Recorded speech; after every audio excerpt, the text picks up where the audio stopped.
கணபதி, இந்த விவகாரத்தில் தற்போது உச்சநீதிமன்றம் கூறியிருப்பதன் சாராம்சம் என்ன? நேற்று மனு தாக்கல் செய்யப்பட்டதை தொடர்ந்து இன்று மனுதாரரின் வழக்கறிஞரான விவேக் தன்கா, இது மிகவும் முக்கியமான மனு, இதனை உடனடியாக விசாரிக்க வேண்டும். இந்த நீட் பொது மருத்துவ நுழைவுத் தேர்விலிருந்து மாநிலங்களுக்கு அளிக்கப்பட்டிருக்கும் இலக்கை தடை செய்ய வேண்டும் என்று கேட்டுக்கொண்டார். இன்று தற்போது வெகேஷன் பெஞ்ச் என்று சொல்லப்படும் 2 நீதிபதிகள் கொண்ட அமர்வு தான் இந்த விசாரணையை நடத்தியது. இதிலே நீதிபதிகள் பிரஃபுல்லா பந்த் மற்றும் நீதிபதி சந்திரசூட் ஆகியோர் இந்த மனுவை விசாரித்தார்கள். அப்போது அட்டர்னி ஜெனரலான முகுல் ரோத்தகி, இந்த கட்டத்திலே இந்த அவசர சட்டம் தடை செய்யப்பட்டால் மேலும் குழப்பம் உண்டாகும், மாணவர்களுக்கு பாதிப்பை உண்டாக்கும் என்று அரசு தரப்பு வாதத்தை எடுத்து வைத்தார். ஏனென்றால் நீட் முதல் கட்ட தேர்வு ஏற்கனவே முடிந்துவிட்டது, 2வது கட்ட தேர்வு நடக்க இருக்கிறது. மாணவர்கள் அதுக்காக விண்ணப்பங்களை சமர்ப்பித்துக் கொண்டிருக்கிறார்கள். இந்த சமயத்திலே இது மேலும் குழப்பத்தை ஏற்படுத்தக்கூடும் என்று சொன்னார். 2 பக்கங்களின் வாதங்களையும் கேட்ட நீதிபதிகள், நீங்கள் இந்த வழக்கை வேண்டுமானால் தலைமை நீதிபதியின் கவனத்துக்கு கொண்டு வாருங்கள்.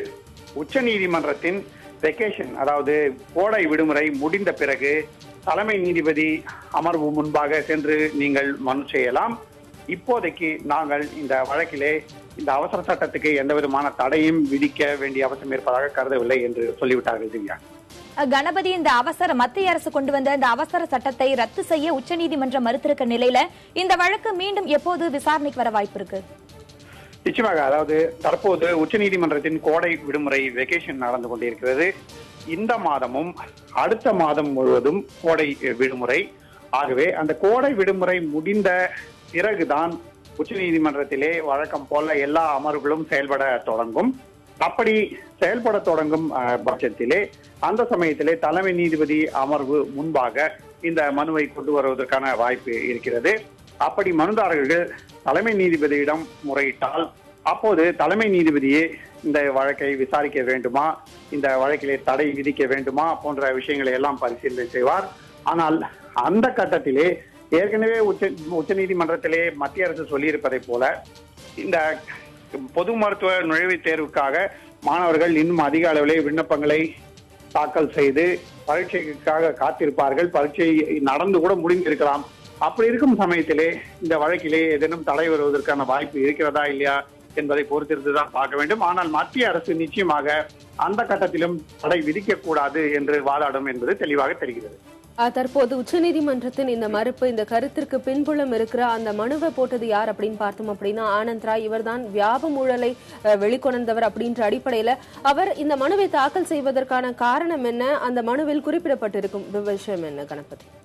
நிச்சயமாக முறைகேடுகளை தடுப்பதற்காகவே பொது நுழைவுத் தேர்வு நடத்த வேண்டும் என்றுதான் முன்பே வழக்கு நடந்து அதன் அடிப்படையிலே உச்சநீதிமன்றம் பல்வேறு தீர்ப்புகளை பிறப்பித்து நீட் முதலாம் கட்ட தேர்வு என்ற ஏஐபிஎம்டி மருத்துவ நுழைவுத் தேர்வை முதலாம் கட்ட நீட் தேர்வாக மாற்றியது. அதன் பிறகு 2வது கட்ட நீட் தேர்வு எப்போது நடக்க வேண்டும் என்பதற்கான தேதியையும் உச்சநீதிமன்றமே குறித்தது. இப்படிப்பட்ட சூழ்நிலையிலே மத்திய அரசு மாநில அரசுகளின் கோரிக்கையை ஏற்று அவசர சட்டம் கொண்டு வந்திருக்கிறது. பல்வேறு மாநில அரசுகள், அதிலே தமிழ்நாடு, தெலுங்கானா, கர்நாடகா, ஆந்திரா, மகாராஷ்டிரா, உத்தரப்பிரதேசம், ஜம்மு அண்ட் காஷ்மீர் உள்ளிட்ட மாநிலங்கள் அடக்கம் இந்த மாநிலங்கள் எல்லாம் இந்த நுழைவுத் தேர்வை நடத்தக்கூடாது, நீட் மூலமாக மட்டுமே மாணவர்கள் சேர்க்க வேண்டும் என்ற உத்தரவை மாற்ற வேண்டும் என்று மத்திய அரசிடம் கேட்டுக்கொண்டார்கள். ஆகவே சுகாதார அமைச்சர்களின் கூட்டம் நடந்தது.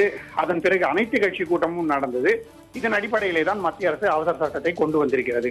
ஆனால் வியாபம் ஊழலை வெளிக்கொண்டு வந்த ஆனந்த் ராய் என்ன சொல்கிறார் என்றால், இது போல பல்வேறு கட்டமாக தேர்வுகள் நடத்துவதன் மூலம் இந்த வருடம் நீட் ஒரே நுழைவுத் தேர்வாக இல்லாமல் இருப்பதன் மூலமாக மீண்டும் முறைகேடுகள் நடப்பதற்கான வாய்ப்பு இருக்கிறது.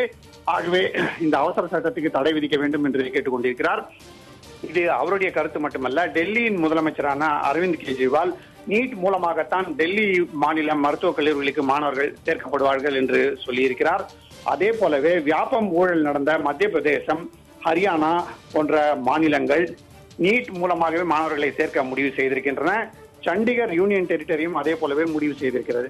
இப்படிப்பட்ட சூழ்நிலையில் தான் நீட் என்பது உச்சநீதிமன்றத்தின் இறுதி முடிவாக இருக்கிறது. அப்படியே தொடர வேண்டும், அவசர சட்டம் மூலமாக விலக்கு கொண்டு வரக்கூடாது என்று இந்த மனு தாக்கல் செய்யப்பட்டிருக்கிறது. நேற்று தாக்கல் செய்யப்பட்ட மனுவை இன்று அவசர மனுவாக விசாரிக்கும்படி ஆனந்த் ராய் கேட்டுக்கொண்டார். அதன் அடிப்படையில் தான் நீதிபதிகள் பிரபுல்ல பந்த் மற்றும் சந்திரசூட் இந்த முடிவை வழங்கியிருக்கிறார்கள். ஆகவே அடுத்த கட்டமாக தலைமை நீதிபதியின் கருத்து என்ன என்பதை பொறுத்தே இந்த வழக்கின் போக்கு அமையும்.